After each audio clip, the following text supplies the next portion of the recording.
सो hey guys, WhatsApp, कैसे हो आप सब? आई होप बढ़िया होंगे। अगर बढ़िया नहीं हो तो आज मैं आपको सुनाऊंगा मेरे साथ आज दिन को क्या क्या हुआ। उसको सुनने के बाद आप बढ़िया हो जाएंगे। तो जो मैं बोल रहा हूँ वो फ़नी कंटेंट है, कुछ भी सीरियस सूरियस नहीं है। और मतलब कुछ सच भी है जो मेरे साथ आज हुआ, और कुछ ऐसे ही मजाक मजाक में बोलता हूँ, क्योंकि आपको पता है मेरा कंटेंट हमेशा फ़नी रहता है। तो आज सुबह मैं उठा और मैं थोड़ा सा बीमार सा था, मतलब थोड़ा-सा बीमार था। और मैंने सोचा कि हॉस्पिटल जाते हैं। तो best hospital is IGMC, Indira Gandhi medical college and hospital, Shimla. तो मैं आईजीएमसी गया। आईजीएमसी जाने के बाद सबसे पहले तो मैंने टैक्सी करी यहाँ से संजौली चौक से। उसके बाद मैं आईजीएमसी में उतरा।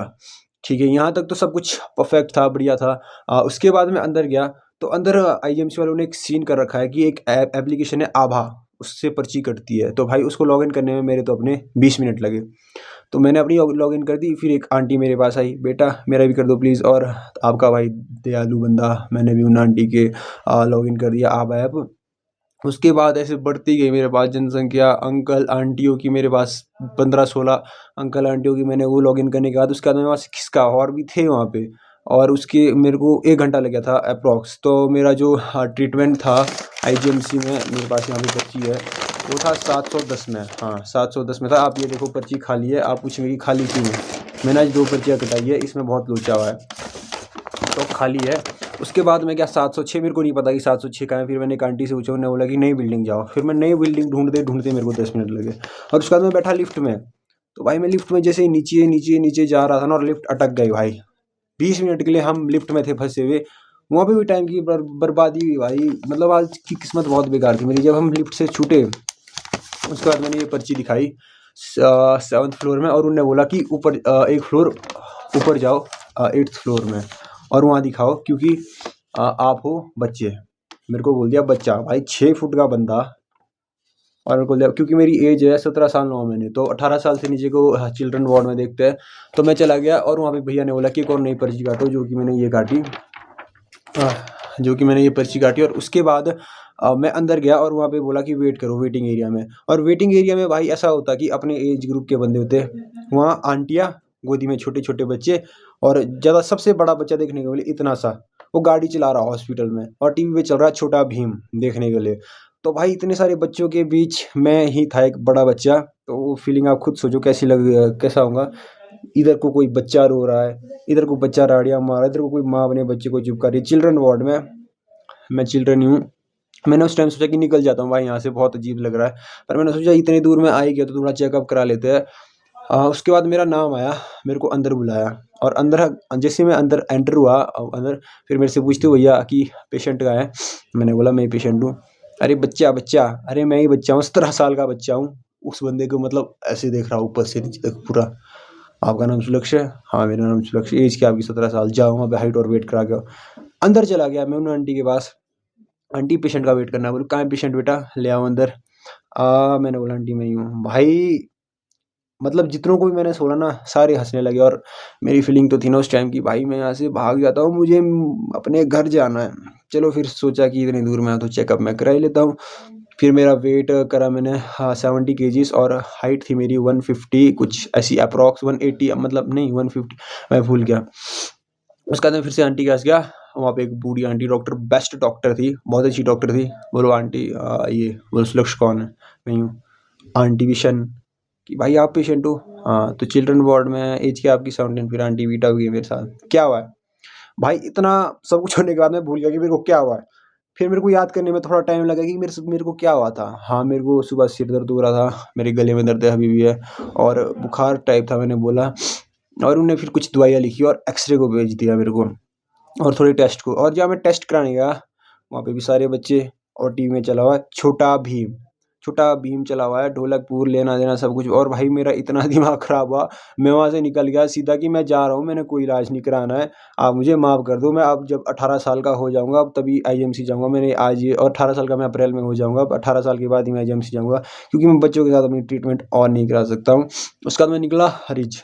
तो रिज पे मैंने भाई जो चीज़ देखी ना, आजकल की दीदियाँ, आजकल की जो लड़कियाँ ना भाई, सर्दी का टाइम है, -0 डिग्री सेल्सियस टेम्परेचर है। अभी मेरी पड़ोस वाली आंटी ने वहाँ पानी फेंका फ्लोर पर, जब मैं खाना खा के आया उसकी शान जमी हुई, मतलब आइस जमी हुई है उसमें। और ऐसी ठंड से आजकल की लड़कियाँ, अब मैं आपको दिखाता हूँ, हम पहनते हैं ये वाले लोअर, और मेरे लोअर में है मकड़ी वाला डिज़ाइन। ये लोअर मैं आजकल की जेन ज़ी जनरेशन में फिट होने के लिए पहनता हूँ। पर आजकल की दीदियों के लोअर देखोगे ना, जैसे मच्छी पकड़ने की जालियाँ होती है ना, ट्रांसपेरेंट, आर पार दिख रहा है उसमें काले कलर की, भाई उसको देख के मेरी बीमारियाँ सारी गायब हो गई। फिर मैं जाना तो चाह रहा था कि दीदी मेरे पास मेडिकल है और मेरा कोई स्कोप नहीं आगे, ना मैं नीट की तैयारी कर सकता हूँ, ना मैं कुछ और कर सकता हूँ। आप मेरे को अपना लोअर दोगे, मैं मच्छी पकड़ने चला जाता हूँ मीनस। तब मेरे को लगा कि शिमला भाई यहाँ छितर ही पड़ते हैं, मैंने सोचा। तो भाई मतलब आजकल ये फैशन चला उस लोअर का कि सभी के पास वो लोअर है, ट्रांसपेरेंट भाई, घुटने तक। भगवान माफ करे मैं गलत बोल रहा हूँ अगर, उसमें सब कुछ दिखता है भाई, मत पहनो वो चीज़, क्या मिलता है आपको वो चीज़ें पहन के। चलो वहाँ तक ठीक है। उसके बाद मैं थोड़ा आगे गया, मैंने सोचा कि हाँ मेरे पास पैसे हैं थोड़े, मैंने दवाइयों के लिए लाए थे कि कुछ खा लेते हैं। मैं क्योंकि सुबह से मैंने खाना नहीं खाया था, मैं गया आइसक्रीम वाले भैया के पास, मैंने आइसक्रीम खाई, इतनी सी आइसक्रीम खाई मैंने। मैं नेरवा का बंदा हूँ ना भाई, नेरवा में ना मैंने वैसे स्लोअर देखे है, और मैंने आइसक्रीम उतनी देखी कि अज्जू भाई के पास उतनी आइसक्रीम 5 रुपए की मिलती है, भाई यहाँ वही आइसक्रीम 150 रुपए की थी। और मेरी भूख ही मिट गई उस आइसक्रीम को खाने के बाद कि भाई ऐसी आइसक्रीम जिसका तो रेट ही 150 है भाई, समझे। उसका तो मोमो खाए नीचे टपरी के 30 रुपए में, हाँ वो थोड़ा ठीक था। और उसके बाद भाई मैं आया संजौली, संजौली आ रहा था मैं वहाँ से, जहाँ तिप्ती मार्केट से नीचे रास्ता आती है, मेरे को नहीं पता। हाँ और टॉलैंड में एक गाड़ी बस में बच गई, जिस बस में मैं, मतलब मेरी किस्मत ना सुबह से ही खराब चल रही थी, क्योंकि जब मैं सुबह यहाँ से निकला तो बिल्ली ने मेरा रास्ता काटा था, और मैं वहाँ से आ गया। अरे और वहाँ बस बच गई, और बंदों ने आधे घंटे वहाँ लगाया अपना कि भाई पैसे दे दे, पैसे दे दे, लेना देना की बस बजाई है। फिर वो वहाँ पे, और फिर मैं थोड़ा अरे अरे आया संजौली की तरफ, और मैं उसका संजौली की तरफ आया, और मैं अपनी पीजी की तरफ बढ़ रहा था ऊपर को। और मैंने सोचा कि आज थोड़ा पुण्य का काम करते हैं। वहाँ एक गाय थी, नहीं सॉरी बैल था कि गाय थी, मेरे को पता नहीं, मैंने देखा नहीं। मैंने सोचा उसका थोड़े जो मतलब ऐसे कर देता हूँ, गाय को जैसे यहाँ गर्दन में खुजला देते तो उसको अच्छा लगता है। तो मैंने उसको यहाँ खुजलाया खुजलाया खुजलाया, और भाई मेरे को आपको पता नहीं कि मेरी किस्मत आज कितनी खराब चली थी। तो मैंने उसको जैसे ही यहाँ पे खुजलाया ना, और भाई उसने मेरे को यहाँ बाजू में मार दिया। चलो भलाई का तो ज़माना है नहीं इंसानों में, इंसानों को लिए तो था नहीं भलाई का ज़माना, पर आजकल के तो जानवर भी ऐसे बन रहे हैं कि मतलब तूने खुजलाया तो क्या करा जाता है, इससे ज़्यादा अपनी प्रॉपर्टी मेरे नाम कर दी। फिर मैं आगे आगे बढ़ा पीजी की तरफ, और वो जो हो रहा हूँ आंटी ने पानी गिराया था वहाँ, सर्फ एक्सल वाला, और मेरे जूते का सोल एकदम चपटा, उसके ऊपर नीचे फिसल के मैं लंबा। और फिर मैं अंदर आया, फिर मेरे दोस्त पूछते मेरे से कि भाई कहाँ गया था, और मैं सब कुछ भूल गया कि मैं कहाँ गया था, कहाँ गया था मैं, क्योंकि मेरे साथ इतना कुछ हुआ। पहले वो बच्चों वाला सीन कि इतना बड़ा बच्चा लेना देना, फिर वो गाय, फिर बहुत सारे सीन हुए, और कुछ मैं भूल भी गया हूँ। उसके बाद मैंने खाना खाया, और मैंने सोचा कि आज की अपनी जो दिनचर्या है आप लोगों के साथ शेयर करूँ। तो मेरे साथ आज दिन को ये हुआ। सो गाइस मैंने एक सीरीज चलाएगी, जो भी मेरे साथ दिन को होगा मैं आप लोगों के साथ शेयर करूँगा। Thank you. अगर आपको वीडियो अच्छी लगी हो तो लाइक ज़रूर कर दीजिएगा, और मिलते हैं ऐसी ही बकवास वीडियो के साथ अगली वीडियो में। अगर आप इंटरेस्टेड है मेरी दिनचर्या जानने में तो मुझे फॉलो ज़रूर कर दीजिएगा, और हाँ सब्सक्राइब मेरी यूट्यूब फैमिली और फेसबुक पेज को मेरे ज़रूर फॉलो कर दीजिएगा। थैंक यू एंड मिलते हैं नेक्स्ट वीडियो में, तब तक के लिए टाटा बाय बाय।